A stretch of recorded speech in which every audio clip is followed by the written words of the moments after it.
Oke, shalom, salam damai sejahtera buat kita semua. Introduce myself. My name is Paulus James Ome and you can call me Jimmy.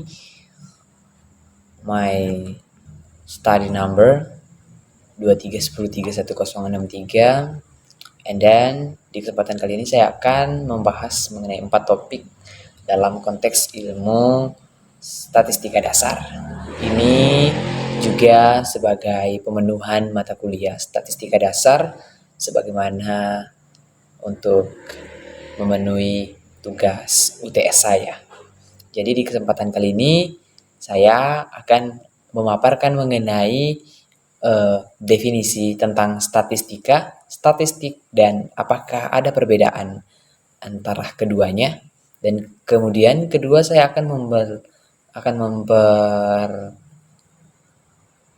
atau menyampaikan kepada teman-teman sekalian mengenai grafik, ya, membuat grafik di Python gitu.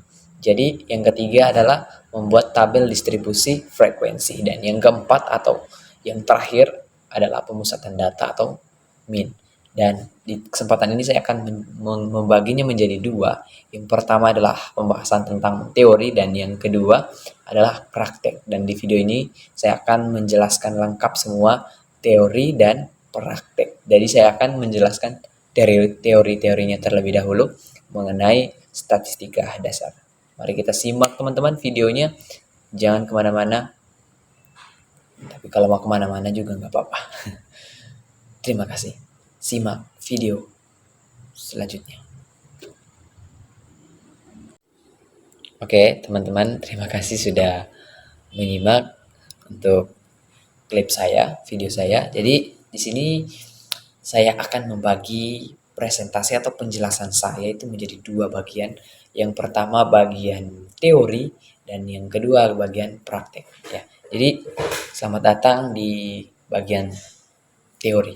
Saya akan menjelaskan tentang statistika dan statistik, ya. Sedikit disclaimer bahwa statistik dan statistika ini berbeda, teman-teman.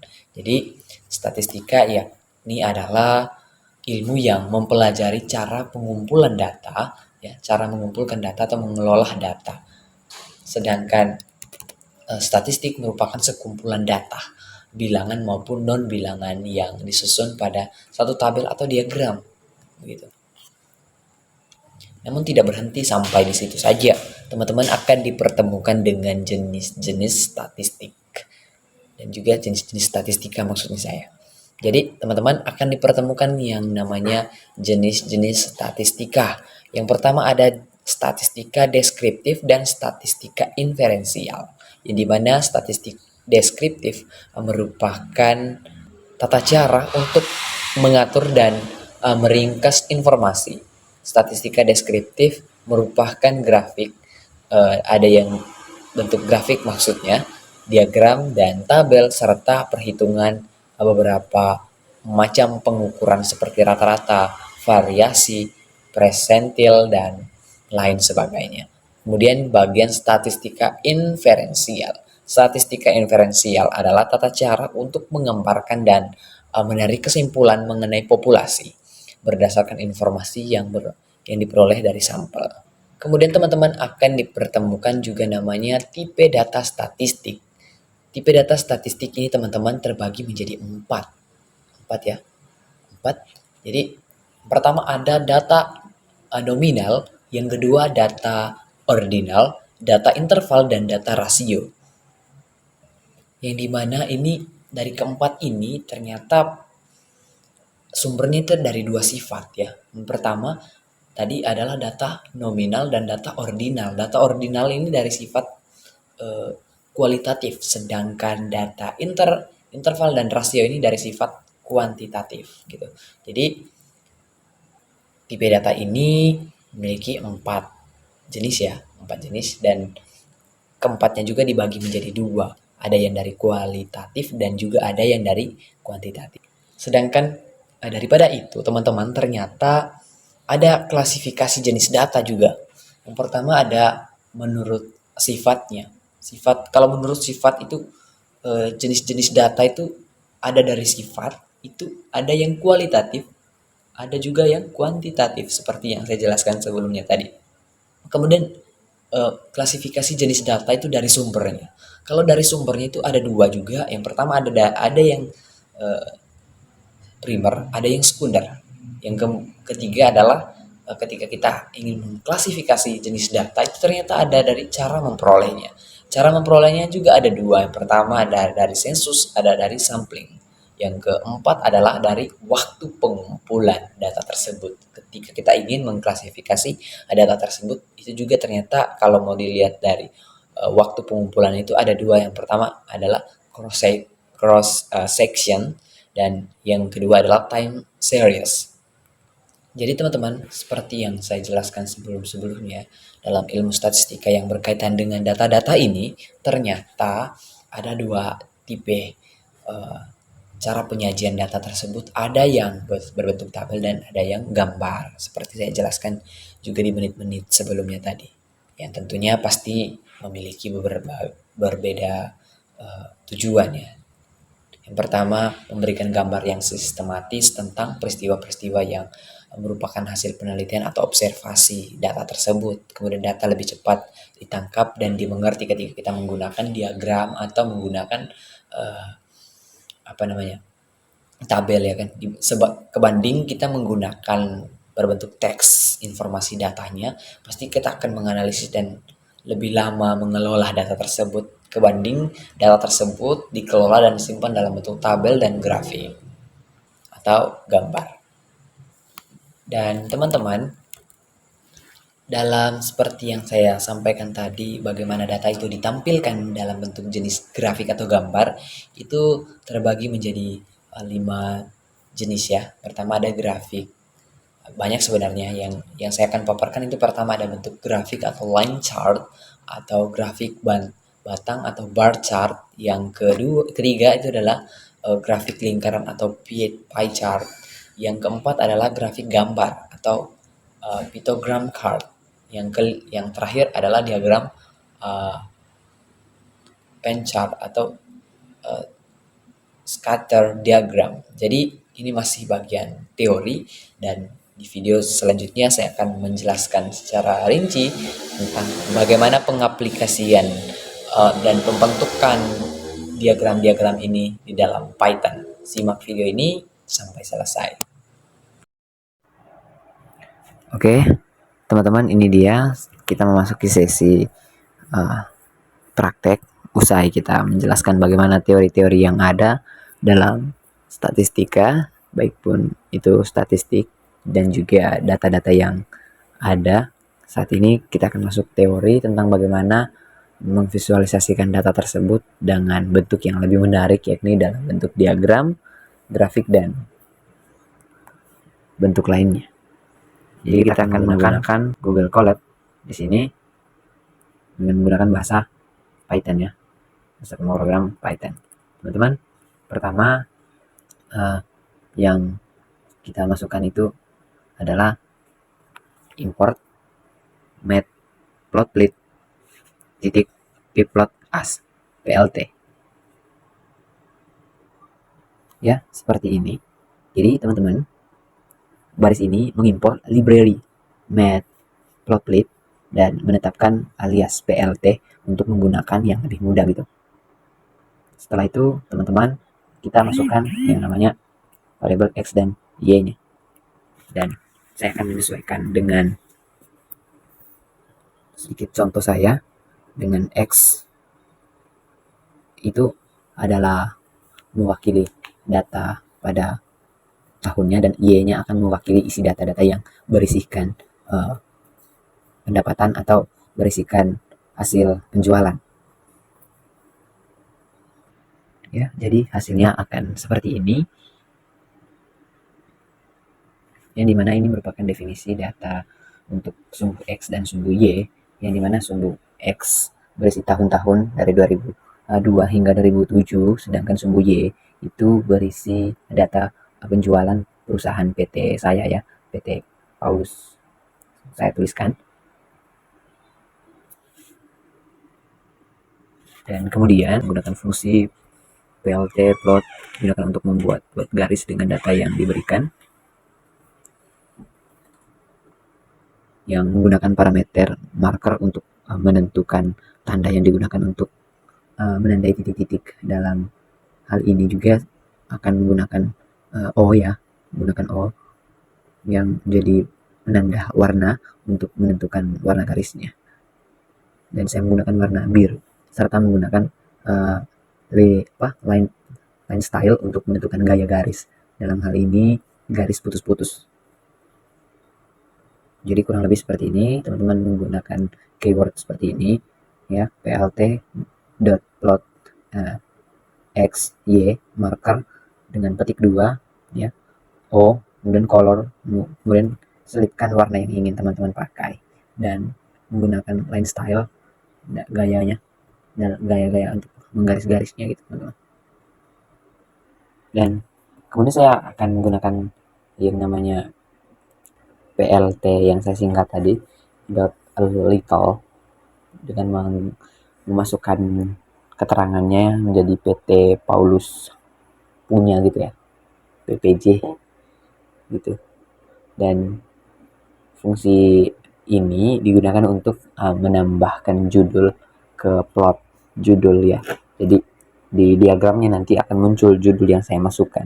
Itu gunanya PLT little. Kemudian saya menggunakan PLT grid true.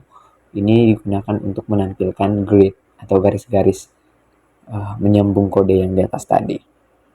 Membantu di belakang plot. Jika parameter true, maka garis akan ditampilkan. Kemudian terakhir yakni adalah PLT show. Seperti yang teman-teman ketahui adalah untuk menampilkan. Jadi seperti ini kodenya. Ya, seperti ini. Kodenya akan tampil seperti ini. Kita klik icon bersegitiga ini yang di sebelah kiri ini untuk melihat hasilnya. Sedikit lama ya. Jadi ini sedikit error teman-teman. Jadi teman-teman, salahnya itu adalah typo ya. Penulisan saya itu salah. Jadi saya sudah rubah. Kemudian kita coba runningkan lagi. Nunggu hasilnya akan seperti ini. Jadi itu contoh pertama penampilan atau pemvisualisasian data kita teman-teman. Simak video selanjutnya bagaimana kita akan melanjutkannya dengan diagram-diagram seru lainnya.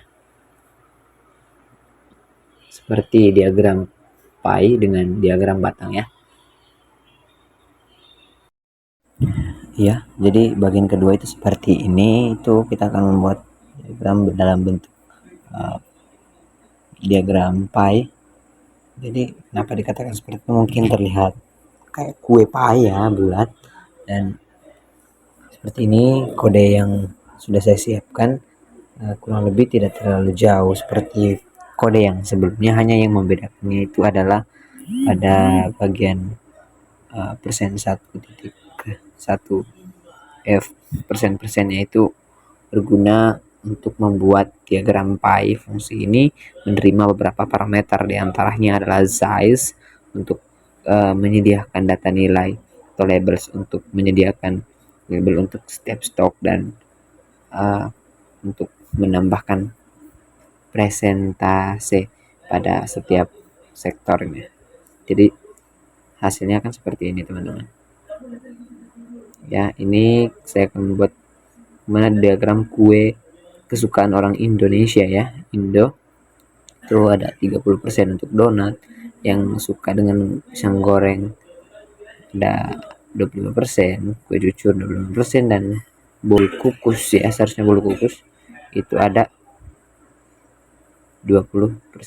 Seperti itu untuk bagian pie chart. Sedangkan untuk bagian diagram batangnya seperti ini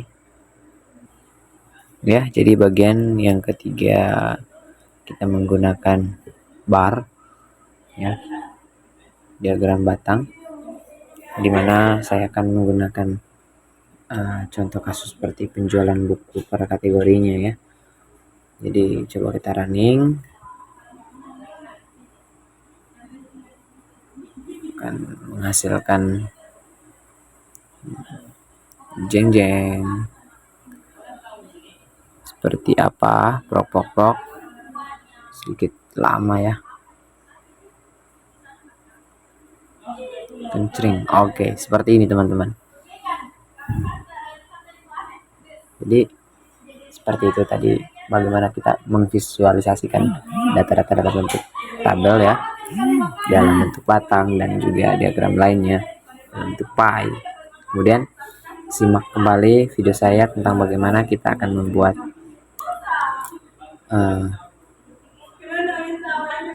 tabel distribusi frekuensi. Sampai jumpa di pembahasan selanjutnya.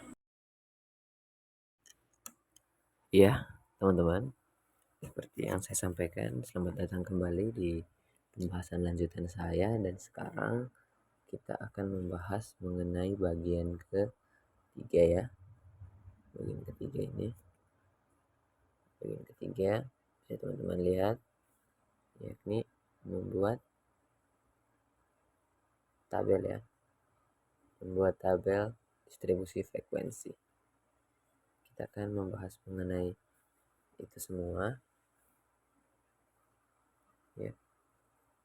Nah, ini sudah dibahas. Kita sudah membuat tutorial grafik Python. Sekarang kita akan membahas mengenai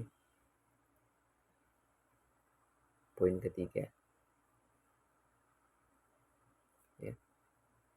Kita saksikan bersama.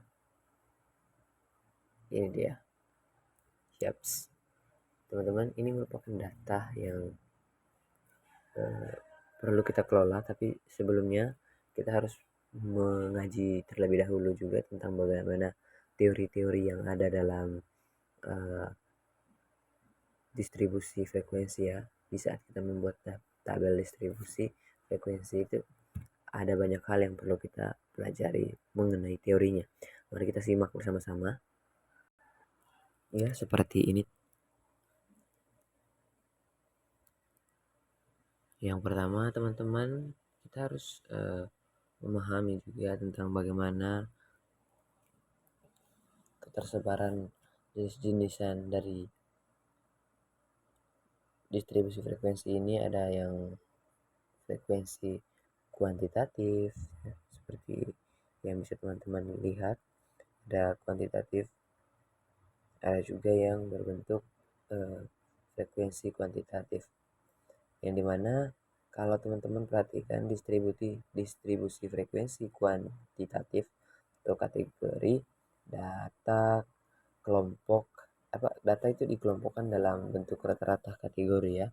Sedangkan distribusi frekuensi kuantitatif numerik, data kelompok berdasarkan angka seperti dalam tabel distribusi data kelompok atau tunggal ya. Sekarang kita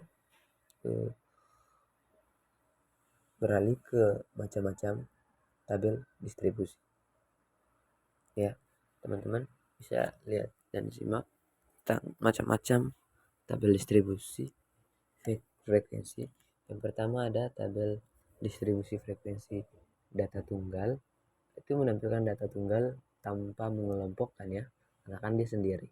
Sedangkan tabel distribusi frekuensi data kelompok, data dikelompokkan ke dalam rentang atau interval kelas. Tabel distribusi frekuensi relatif itu menunjukkan frekuensi dalam bentuk presentase relatif terhadap total frekuensi. Tabel distribusi frekuensi kumulatif menampilkan akumulasi ya frekuensi dari kelas pertama hingga kelas tertentu. Kemudian yang terakhir adalah tabel distribusi frekuensi relatif kumulatif. Itu gabungan antara tabel distribusi frekuensi relatif dan kumulatif, teman-teman. Kita kan sudah mengetahui tentang bagaimana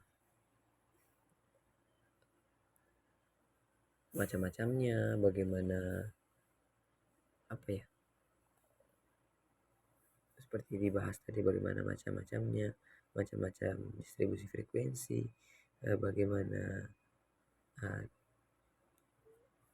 tipe-tipe yang ada yang kuantitatif, ada yang kualitatif, ada yang kumulatif, ada yang frekuensi relatif ya. Kemudian kita harus mengetahui dan memahami mengenai langkah-langkah membuat tabel distribusi frekuensi data tunggal ya. Sekarang itu pertama kita mesti mengurutkan data dari nilai terbesar ke terkecil ya. Hitung frekuensi masing-masing nilai, susun nilai dari frekuensi ke dalam tabel. Sedangkan teman-teman ketika ingin membuat tabel distribusi frekuensi dalam data kelompok, pertama tentukan rentang kelas, hitung frekuensi masing-masing rentang kelas, dan susun rentang kelas dan frekuensi ke dalam tabel. Langkah untuk menentukan atau membuat tabel distribusi frekuensi relatif juga pertama dengan menghitung frekuensi relatif setiap kelas, kemudian susun nilai dan frekuensi relatif dalam tabel. Sedangkan langkah-langkah untuk membuat tabel distribusi frekuensi kumulatif, pertama hitunglah frekuensi kumulatif setiap kelas, susunlah nilai dan frekuensi kumulatif ke dalam tabel. Sedangkan yang terakhir adalah langkah-langkah untuk membuat distribusi frekuensi relatif kumulatif, pertama hitung frekuensi relatif dan kumulatif setiap kelas, jadi 2 ya. Kemudian yang kedua adalah susun nilai frekuensi relatif dan frekuensi kumulatif dan ke dalam tabel.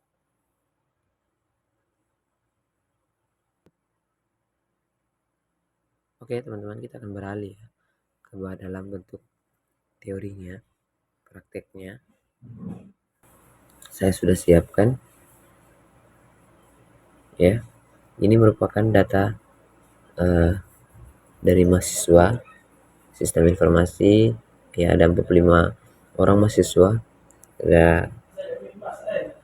Ini merupakan nilai UTS mereka ya.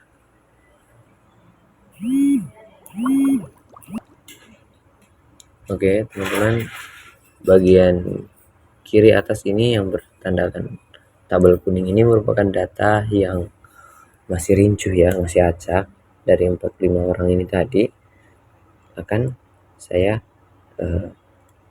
edit, kemudian saya rapikan seperti ini mulai dari data yang terkecil ke yang terbesar gitu. Jadi kita akan memanfaatkan data-data ini untuk memvisualisasikan dan merepresentasikan bagaimana rumus-rumus dalam data yang sedang kita bahas pada hari ini, yakni membuat tabel distribusi frekuensi ya. Akan ada saya bahas rumus-rumusnya semua dan hasilnya. Kemudian ketika teman-teman sudah sampai ke tahap merapikan data seperti ini, kita lanjut ke bagian yang ketiga ini, yakni adalah menentukan nilainya itu ya. Nilai yang ada itu ada 60, ada 70, 80, 90 dan 100. Kemudian kita menentukan tailing-nya itu dalam bentuk Romawi ya. Maksudnya angka tersebut atau nominal yang sedang disinggung itu beberapa kali muncul gitu dalam data yang di sebelah sini ya. Dari data sebelah sini kemudian dimasukkan di sini secara singkat, disatukan. Kalau nilai yang UTS-nya 60 itu ada 3 orang ya. Daily-nya itu dalam bentuk Romawi, sedangkan frekuensinya itu dalam bentuk angka yang biasa kita pakai sehari-hari di Indonesia ya. Kemudian seperti itu, yang 70 ada 7 orang, 80 ada 15 orang, 90 UTS-nya ada 17 orang, sedangkan yang ada dapat 100 cuma 3 orang. Ya, oke. Kemudian kita akan beralih tentang bagaimana kita cara untuk menentukan rentang kelasnya ya, atau range-nya. Langkah-langkah pertama tadi, perhatikan data yang ada itu dengan menggunakan rumus yang saya tuliskan ini ya. Jadi seperti ini lengkapnya untuk menentukan rentang kelasnya. Simpelnya rumusnya itu yakni adalah dengan nilai terbesar dikurangi nilai terkecilnya, seperti rumus yang bagian sini, bagian kanan. Seperti kita lihat, perhatikan data nilai terbesar ini adalah 100, sedangkan nilai terkecilnya ini adalah 60. Jadi bila dikalkulasikan 100 dikurangi 60 sama dengan 40. Ya, itu cara kita untuk Oke, kita lanjut di bagian cara menghitung kelasnya. Cara menghitung kelas. Itu rumusnya itu ini. 1 ditambah 3,3 log n. N itu adalah banyaknya data. Ya, kurang lebih seperti ini. Jadi 1 tambah 3,3 log n 45. Jadi 45 ini tadi dari data-data yang tadi, nilai-nilai UTS tadi ya, ada yang 60, ada yang 100, ada yang 80 dan 70, dan jumlah data yang ada itu ada 45. Kemudian kita tentukan dulu log 45 itu berapa. Itu log 45 sama dengan log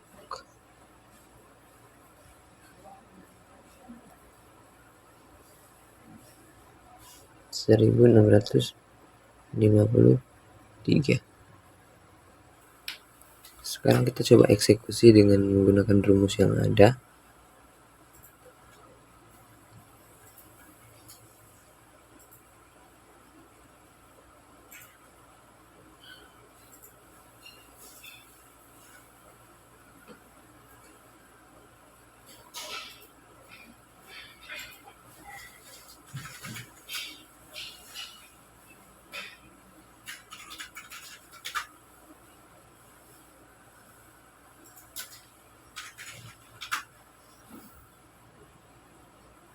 Pertama kita kerjakan dulu yang ini. Kita kerjakan ini. Hasilnya adalah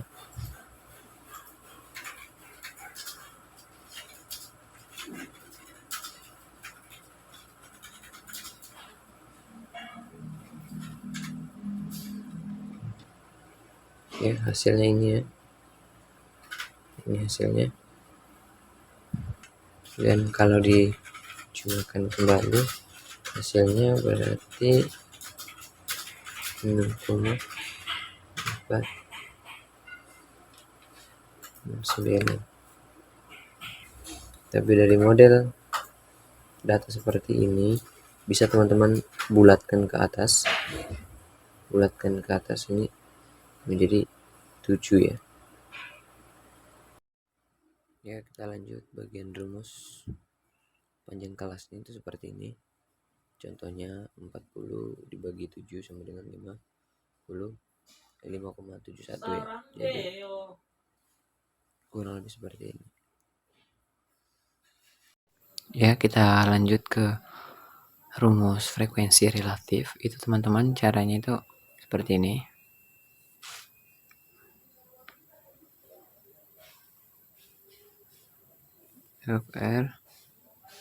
F per sigma frekuensi kali 100%. Nah, oke, kita buat contoh kasusnya ya.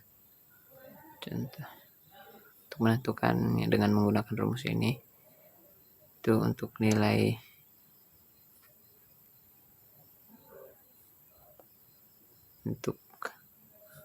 nilai 60 ya. 60 sama dengan 3,45 banyaknya data dikali 100% sama dengan 6,67. Ya, kalau teman-teman operasikan ini hasilnya itu 6,67%. Ya, seperti itu. Ya, teman-teman.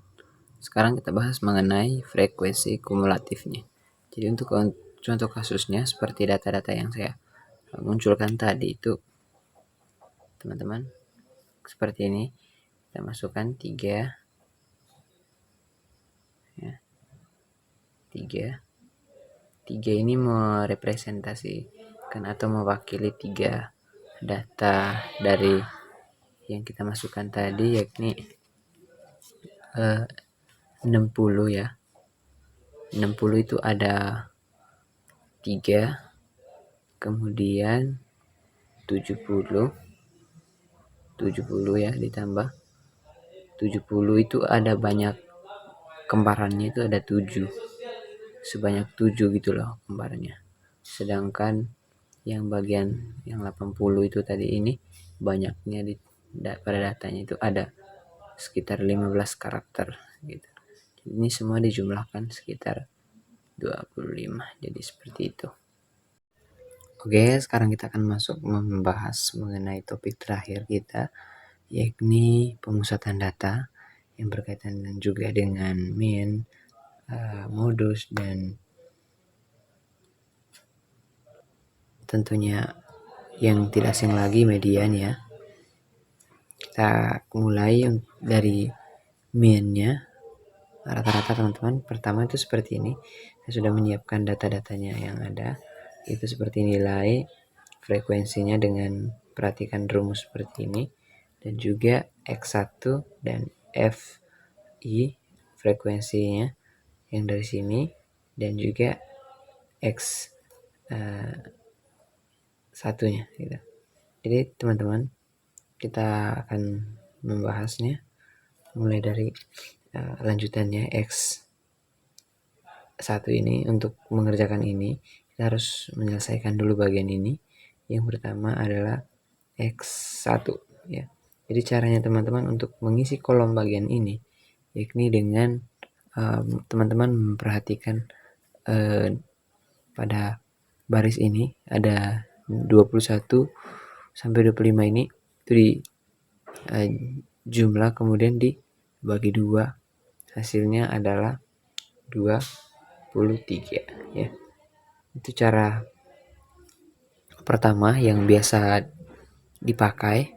Tapi kalau teman-teman ingin mau tahu cara saya supaya cepat, biasanya kan anggaplah punya data seperti ini 21 sampai 25. Jadi teman-teman bisa mengetahui panjang rentang jarak dari 21 ke 25 ini ada berapa data ya.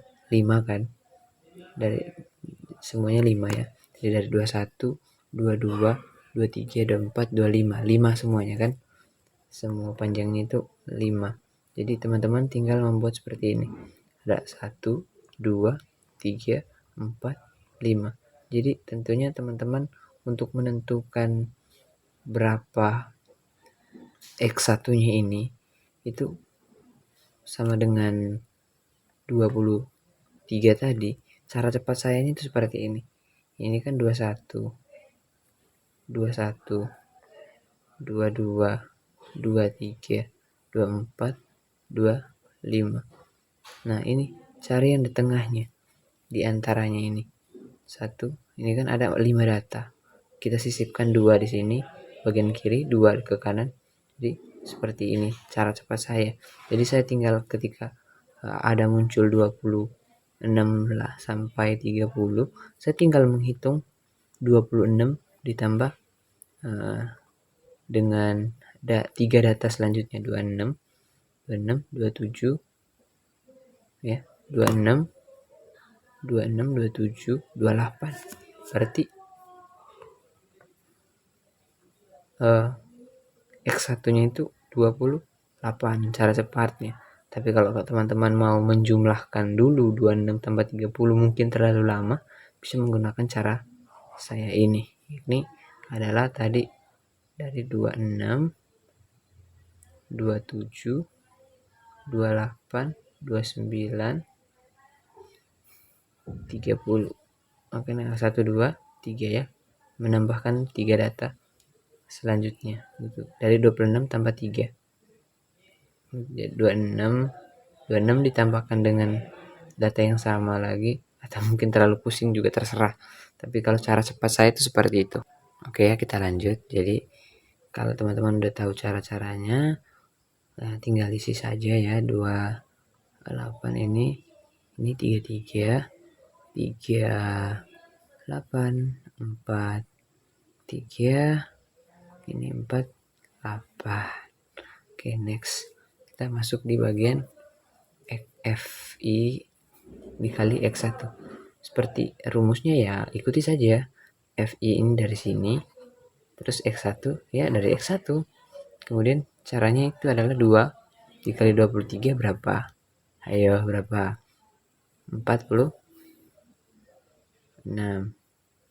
Ini 224, 297, 228. Ini 100 berapa? 129.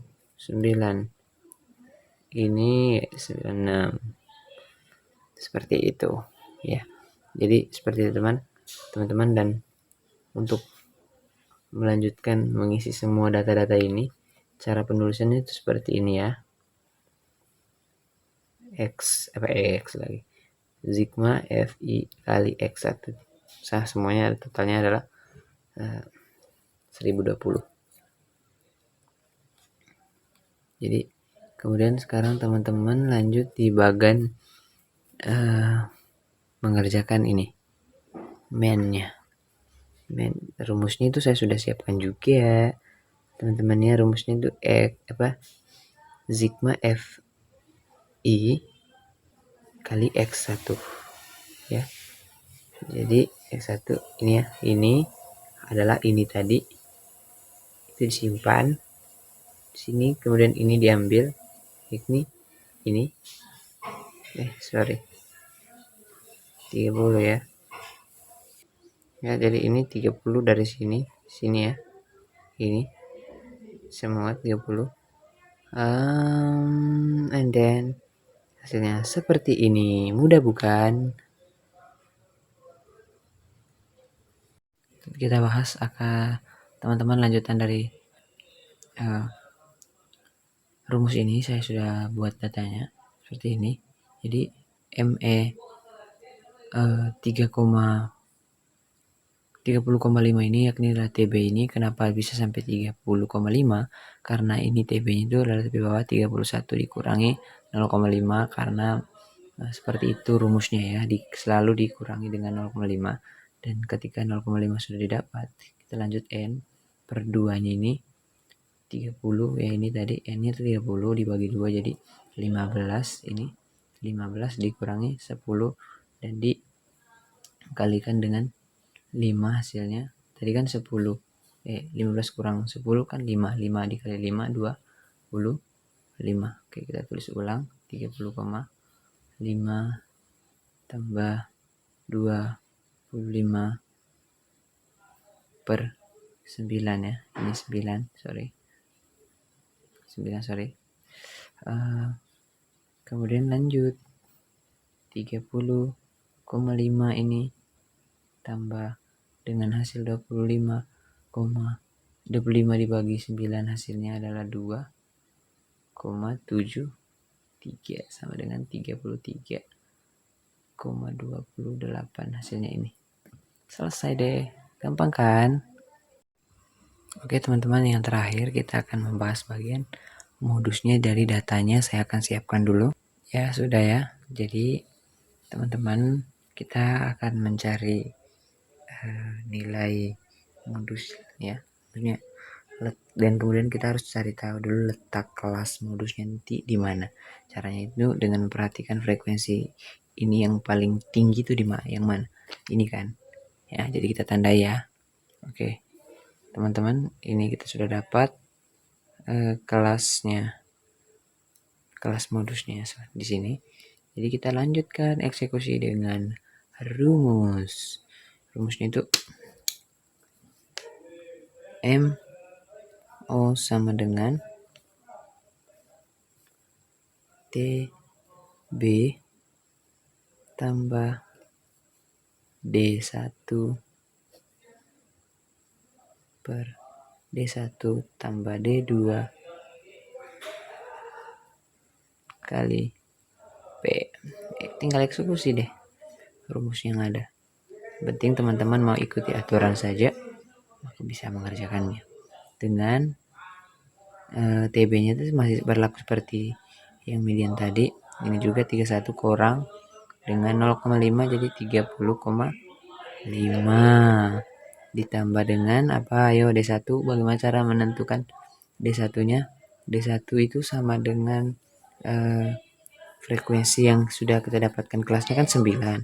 9 itu dikurangi dengan data yang ada di atasnya itu kan 8. Jadi D1 itu sama dengan 1 karena 9 kurang 1 kurang 8 itu kan 1. Terus dikasih per. Nah, ini juga 1 ditambah D2-nya itu dikurangi dengan 6 angka di bawahnya. Itu D1, itu angka di atasnya. Terus D2 itu angka yang ada di bawahnya. Jadi 9 dikurangi 6 berapa? 3 per bukan per. Nih. Itu dikali dengan berapa panjang kelasnya nih. Seperti tadi juga sama aja 5. 31 sampai ke 5, 31 ke 35 butuh banyak berapa data? 5 kan? 31, 32, 33, 34, 35, 5. Gitu, simple kan? Mudah dimengerti kan teman-teman? Kemudian guys, 30,5 ini ditambah dengan ini. Bagi tinggal dibagi ya teman-teman. Eksekusi. Jadi kita pertama 1 kali 5 dulu, perkalian dulu. Hasilnya 5 per 1 tambah 3 4 begitu. Jadi berlanjut ya, 30,5 tambah hasil ini 5 bagi 4 1,25 ya. Jadi tinggal dijumlah deh. Hasilnya itu adalah 31,75. Selesai deh. Jadi seperti itu teman-teman. Terima kasih sudah menyimak video saya. Saya percaya ini boleh bermanfaat buat. Oke teman-teman, sampai jumpa di video selanjutnya. Terima kasih sudah menyimak sampai titik ini. Semoga bermanfaat. Shalom. Jesus bless you all.